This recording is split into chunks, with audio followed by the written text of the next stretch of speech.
Gue nggak pernah nyontohin hal yang baik ke anak gue selalu nunjukin hal yang buruk yang terjadi gitu. Jadi anak gue ngeliat gue tuh lebih kayaknya, wah nggak mau gue nggak mau melakukan itulah.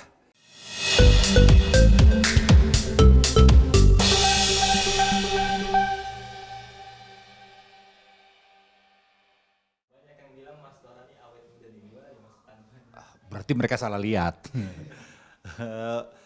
Ya seneng sih dibilang awet muda gitu, cuman begitu gue ngaca kok nggak semudah itu juga gitu. Cuman ya gue seneng banget dibilang awet muda, berusaha terus memudahkan diri bagaimanapun caranya. Ya, Mas Tora sendiri kan bisa dibilang sangat dekat dengan anak Mas ya. Eh, Nah, itu menerapkan pola asuhnya berbeda-beda atau disamaratakan sih? gue kalau masalah asuh mengasuh tuh gue percayakan sama ibunya sih, sama ibunya masing-masing gitu. Karena kalau gue yang ngasuh takutnya jadinya berantakan juga kayak gue gitu. Uh, gue nggak pernah nyontohin hal yang baik ke anak gue selalu nunjukin hal yang buruk yang terjadi gitu. Jadi anak gue ngeliat gue tuh lebih kayaknya, wah nggak mau gue nggak mau melakukan itulah. Gue nggak mau ikut-ikutan lah punya tato misalnya karena tato bapak gue jelek gitu. Jadi gue lebih nyontohin yang nggak bagus sih ke anak-anak gue. Berarti untuk contoh yang bagus-bagusnya ada di Di ibunya, ibunya. ibunya selalu kita memuja ibunya, kan kita harus menghormati ibunya 3 kali baru bapaknya kan. Nah kalau ini gue kasih 5 kali buat ibunya baru sekali buat gue. Ya, kenapa sih Mas untuk mencontohkan yang jelek-jelek? Karena kan kebanyakan justru seorang orang tua mencontohkan yang bagus-bagusnya nih. Nah, itu dulu juga yang dilakukan sama bapak gua. Bapak gua selalu memberikan contoh yang baik-baik ke gua, tapi gua nggak bisa ngikutin gitu. Gua milih yang buruknya gitu.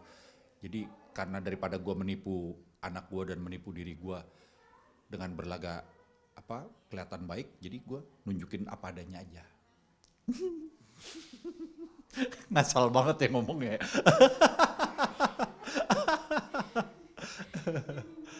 Ya, Mas Tora sendiri udah ini belum, maksudnya udah kepikiran belum kan anak aja udah banyak beranjak dewasa nih Mas. Hmm. Udah kepikiran diapelin belum sih Mas? Wah, anak gua udah 3 yang diapelin. Anak gua udah 3 yang diapelin. Waktu awal sih deg-degan banget gitu ya, deg-degan karena nggak terbiasa aja gitu ada cowok lain di rumah walaupun umurnya jauh. Nggak kebiasa aja gitu kita kalau lagi jalan-jalan diintilin sama cowok gitu, pacarnya anak gua itu gue masih nggak terbiasa gitu sampai akhirnya kalau sekarang gue dari titik sayang sama gue nyebutnya mantu sih ya.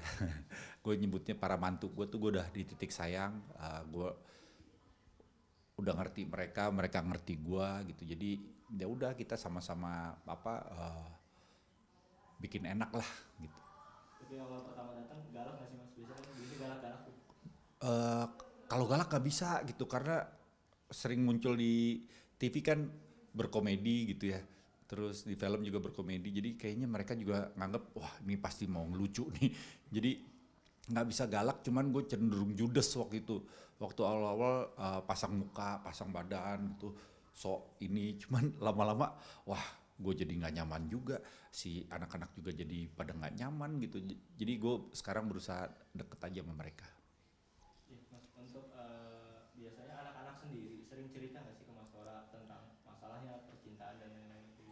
Eh kalau ke gua itu kalau gini, kalau masalahnya lagi berjalan itu biasanya mereka curhatnya ke ibunya. Cuman kalau udah mentok biasanya ke gua gitu.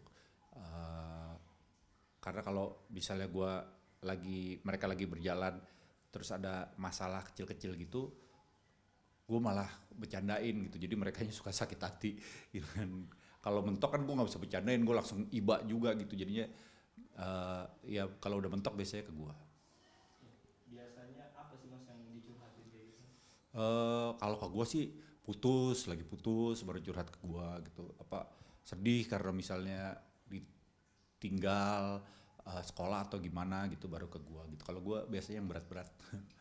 Menanggapinya dengan bercanda atau bijak layaknya orang tua pada umumnya Mas? Nah itu lihat-lihat situasi gitu loh. Kalau menanggapi itu jadi kita dengerin persoalannya dulu. Kalau misalnya bisa dibercandain kita bercandain. Cuman kalau nggak bisa kita kita kasih masukan dengan bijak gitu, walaupun nanti terakhirnya bercanda juga gitu. Kalau mereka dia udah kelihatan tenang, udah kelihatan ini baru kita bercandain tuh nggak apa-apa.